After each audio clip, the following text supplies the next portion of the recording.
बहुत बहुत स्वागत है आप सभी का। सबसे पहले क्या कहना चाहेंगे, नए अवतार में नए तेवर नए कलेवर के साथ आप सभी आ रहे हैं, तो इंट्रोड्यूस करें पहले अपनी फैमिली को। मैं तो खैर वनराज हूँ, आपने पहचान ही लिया होगा बिना मूंछों के, और थोड़े से अलग बाल हैं मेरे। पर ये जो हमारी सबसे बड़ी भेंट रहेगी ऑडियंस को वो ये रहेंगी सरिता जोशी जी पद्मश्री हैं, ये तो सब जानते हैं, पर हमारे लिए बहुत बड़ा ऑनर है। पद्मश्री तो है ही है, पर जो जितनी माहिर कलाकार हैं सरिता आंटी, हम जैसे कलाकारों के लिए ये बहुत बड़ा ऑनर है और हम लोग को बहुत कुछ सीखने को मिलता है उनसे हर फ्रेम में। और माहिर कलाकार, इतना एक्सपीरियंस, सालों साल का एक्सपीरियंस, इतने सारे किस्से, इतनी सारी परफॉर्मेंसेस, हर चीज़ धीरे धीरे करके हमारे ऊपर वो ऐसे छिड़कती हैं और वही चीज़ हमारे लिए एक बहुत बड़ा बहुत मेमोरी बन जाती है। बहुत कुछ सीखने को मिल जाता है वो छोटी छोटी बूंदों से। और ये हमारी सबसे बड़ी भेंट है, जैसा मैंने कहा। तो सरिता आंटी इस शो में मेरी मोटिबा, मेरी दादी का रोल प्ले कर रही है और इस शो में चार चांद लगा रही है। और जब ये कहानी लोग देखेंगे तो लोगों को समझ में आएगा कि अनुपमा जो शो देख रहे हैं उसमें और इसमें कितना बड़ा फ़र्क आया है। फैब्रिक सेम रहेगा लेकिन बहुत बड़ा फ़र्क रहेगा। जैसा आपने पहले बोला, तेवर अलग रहेंगे, हमारे मिजाज अलग रहेंगे, एक माहौल अलग रहेगा क्योंकि बच्चे छोटे हैं, मिडिल क्लास है। वनराज इतना ऊपर नहीं था पहले लाइफ में। जब हम लोग छोटे से सेटअप में रहते थे तब क्या माहौल रहता था और कैसे हमारी दादी हमें कंट्रोल करती थी। Thank you very much. Flatter हो गई वनराज, जिस तरह से मेरी तारीफ एक्टिंग के बारे में भी की और जो मुझे मान सम्मान दिया उसके लिए शिधांशु, आपको बहुत बहुत बहुत थैंक यू, धन्यवाद। लेकिन सचमुच बहुत बढ़िया माहौल है। ऑफ कोर्स बहुत अच्छा परफॉर्म सब कर रहे हैं। मैं तो देख चुकी हूँ इनको अनुपमा में, लेकिन यहाँ जिस तरह से कैरेक्टर सब डेवलप हुए हैं, क्योंकि मैं बहुत इन्वॉल्व नहीं थी अनुपमा में, पर अभी जो मैं दादी बनी हूँ, ज़रा रुआब वाली, बहुत प्यारी सी, हंसमुखी और कॉमेडी जो आप बोलते हैं ना, कॉमेडी करते हैं, वो कॉमेडी दादी माँ है। ये मेरा दीकरो है, हमारा छोटा सा नन्ना सा गुटलू, ये मेरा गुटलू है। बचपन से बड़ा करते हैं तो हम लोग गुटलू गुटलू बुलाते हैं, वैसे इसका नाम वैसे वनराज है पर मैं इसको गुटलू बुलाती हूँ। और ये मेरी छोटी सी डॉली पॉली, हाँ बताड़ी दो, रमकड़ू रमकड़ू। और वो मेरी प्यारी सी बहुरानी, वो हमारी वो पर मैं भी उससे ज़्यादा, यानी दोनों को अच्छा बनता है। ज़रा तलवार छोटी छोटी लेके हम लोग लड़ते रहते हैं, ज़बान की तलवारें चलाते रहते हैं एक दूसरे पर एंजॉय लाइफ है। हर जगह पे, हर घर में ये चूल्हे होते हैं, उससे हमें समझदारी भी मिलती है। आप लोगों को इसलिए दिखाया जाता है, बहुत ऐसे प्रश्न हैं कि क्यों ऐसी खराब बातें, ताकि हर घर में ऐसे चूल्हे हैं, तो इससे आप सीख लीजिए कि ऐसा नहीं करना चाहिए। बहू को अपनी बच्ची समझना चाहिए, बेटी समझना चाहिए। अपनी बेटियां भी ऐसे ही जाती है ना किसी घर में, तो बस ये एक उपदेश नहीं है, ये सच्ची बात है हमारे हिंदुस्तान के लिए, हर दुनिया के कोने में लड़की के लिए।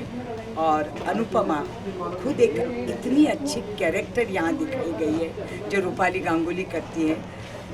इतनी अच्छी बहू अगर किसी भी घर में चली जाए तो उस फैमिली की तकदीर, जैसे कहते हैं ना लक्ष्मी, वनराज के फैमिली में वो लक्ष्मी आई है, उसकी वजह से ये घर उन्नति पे हुआ, आगे बढ़ा।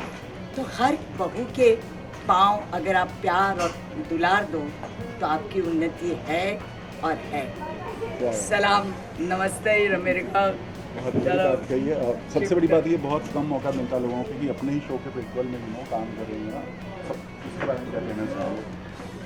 मेरे हिसाब से ये शायद पहली बार हो रहा होगा कि एक सक्सेसफुली रनिंग शो का प्रीक्वल बन रहा है और वही कैरेक्टर्स साइमल्टेनियसली अपने जीवन में 17 साल पुरानी कहानी दर्शा रहे हैं स्क्रीन पे।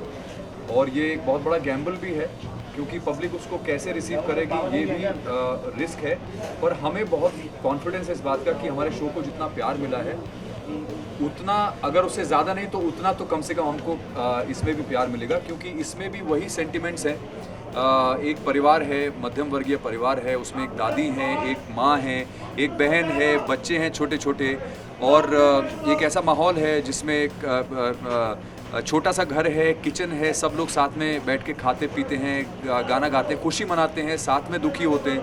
तो ये वो सारी चीज़ें हैं जो हम सब ने अपने अपने मध्यम वर्गीय परिवारों में बचपन से लेकर जब से होश संभाला तब से बड़े तक होते हुए देखी हैं, और यही हमारी फाउंडेशन, हमारी बिल्डिंग, सब चीज़ इसी पे खड़ी हुई है, इसीलिए, और यही हमारे संस्कार हैं। तो हम लोग अपने संस्कारों को इस शो के थ्रू दर्शाते हैं ऑडियंस को, और यही हमारी शायद हमारे शो की सबसे बड़ी ताकत है। एंड ऑडियंसेस डेफिनेटली उत्सुक होंगी जानने के लिए कि पहले क्या हुआ था। जो ऑलरेडी हमारे सीरियल अनुपमा देखते हैं जो ऑडियंसेस, डेफिनेटली उनको उत्सुकता होगी कि क्या हुआ, what led to the equations becoming like that. तो और दिलों पे राज कर रहा है, सबके दिलों पे अनुपमा राज कर रहा है। और अब ऐसी बात है कि लोगों को यही जानना है कि 15-17 साल पहले वनराज कैसा दिखता था, डॉली कैसी दिखती थी, माँ लीला तभी भी वैसी ही थी, हाँ तभी भी वैसी ही थी, पर अपनी सास के सामने वो उसकी बोलती बनती। और हाँ, तभी भी अनुपमा को उन्होंने एक्सेप्ट नहीं किया है, कहीं ना कहीं उसे पसंद नहीं थी बबू। जो ही 26 साल तक वही रोना, वही उसका ताना सब है, पर वही इतनी अच्छी एक स्टोरी लाइन इन्होंने बनाई है कि 15 साल पहले यही परिवार कैसे आगे बढ़ा, वनराज ने कैसे अपनी तरक्की की, डॉली कैसे अपनी दूसरी फैमिली में जाके सेट हो गई। तो छोटी छोटी बातें हैं, बहुत अच्छी तरह से इन्होंने पिरोई है। प्लीज़ प्लीज़ देखना, बहुत पसंद आएगा।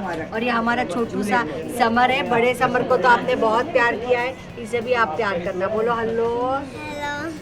सो लास्टली सर आप जानना चाहेंगे नो, जैसे जिस तरह से अनुपमा में आपकी एक गर्लफ्रेंड हुआ, मतलब है आप पत्नी बनी, यहाँ भी एक आपका पुराना प्यार जाकर सामने आ रहा है, तो मतलब क्या कहना चाहेंगे? मतलब देखिए, वनराज जो आप आज देख रहे हैं इस शो में, वो वनराज बहुत ही कॉम्प्लेक्स और बहुत कॉम्प्लिकेटेड कैरेक्टर है।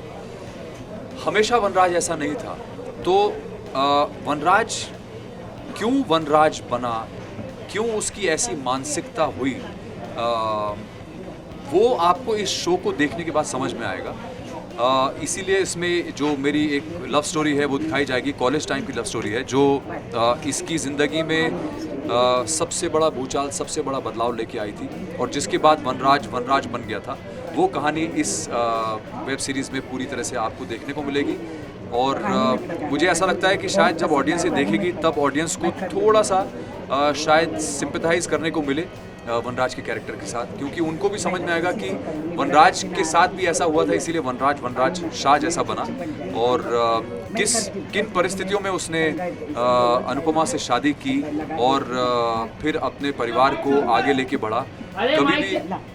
वनराज कभी भी सेल्फिश नहीं था, उसने हमेशा अपने परिवार को अपने से आगे रखा, और वही वो तब भी करता था, वही वो आज भी करता है और करता रहेगा, क्योंकि वही वनराज शाह का कैरेक्टर है अंदर से।